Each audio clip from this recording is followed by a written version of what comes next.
সবাইকে অনেক অনেক প্রীতি ও শুভেচ্ছা। আজকে আর একটা নতুন ব্লগ ভিডিও নিয়ে আসলাম। আজকে আপনাদেরকে দেখানোর চেষ্টা করব মধ্যপ্রাচ্যের দেশে প্রাকৃতিক সৌন্দর্য, পাহাড়, গড়, মানুষের জীবনযাত্রা এবং আমার ফেসবুক প্রোফাইল নিয়ে কিছু আলোচনা থাকবে। আশা রাখছি যে যেখানে আছেন সবাই সুস্থ ও ভালো আছেন।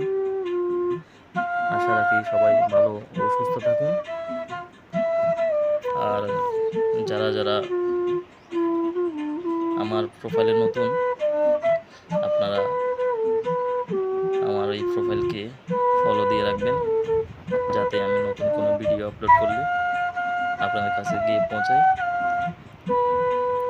আসলে আপনাদের একটা কমেন্ট, একটা ফলো, একটা শেয়ারে আমরা যারা নতুন কন্টেন্ট ক্রিয়েটর আছি তাদের অনেক উপকার হয়।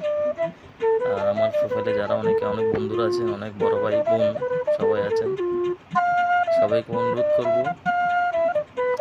ভিডিওটা দেখে একটা লাইক, একটা সুন্দর গঠনমূলক কমেন্ট করবেন, যাতে আমি উৎসাহ পাই আরও সুন্দর সুন্দর ভিডিও নিয়ে আপনাদের মাঝে আসতে পারি।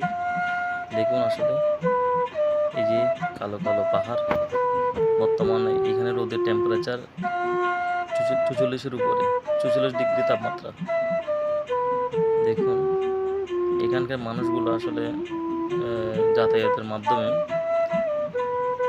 মাধ্যম হচ্ছে গাড়ি, হেঁটে আসার কোনো উপায় নেই, যেহেতু অনেক দূরে দূরে রাস্তাগুলো সবগুলো। এদের সামান্য বাজার করতে গেলেও কমপক্ষে 15 কিলোমিটার 20 কিলোমিটার দূরে গিয়ে বাজার করতে হয়। হেঁটে আসা খুব কষ্টসাধ্য, যেহেতু অনেক রোদ, আর বিশেষ করে মধ্যপ্রাচ্যের মানুষগুলো রোদকে সহ্য করতে পারে না। আমরা যারা প্রবাসীরা আছি, যারা হয়তো বাইরে বিল্ডিং কনস্ট্রাকশনের কাজ করেন, ওনারা এইগুলো কাজগুলো করে বাইরে রোদের মধ্যে। আর যারা বিভিন্ন প্রকারের এই যে 5 ফিটার ইলেকট্রনিক্সের কাজ করে, তারাই হয়তো এই ধরনের কাজগুলো করে। আসলে বর্তমান যত দিন যাচ্ছে, জানি না প্রাকৃতিক বিপর্যয় কিনা। তার মানে গত বছর যেরকম গরম ছিল, এই বছর তার চেয়ে দ্বিগুণ গরম।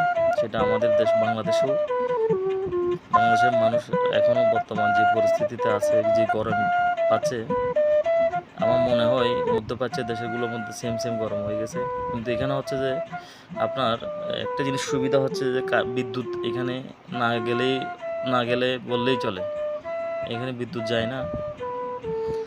আর আশা করছি আমার ভিডিওটা আপনাদের ভালো লাগবে। আর যদি ভালো লাগে আমার ভিডিওটা অবশ্যই একটা লাইক, একটা গঠনমূলক কমেন্ট, আর আপনাদের সহযোগিতা আমি আশা করছি। যে যেখানে থাকবেন ভালো থাকবেন, সুস্থ থাকবেন। ধন্যবাদ।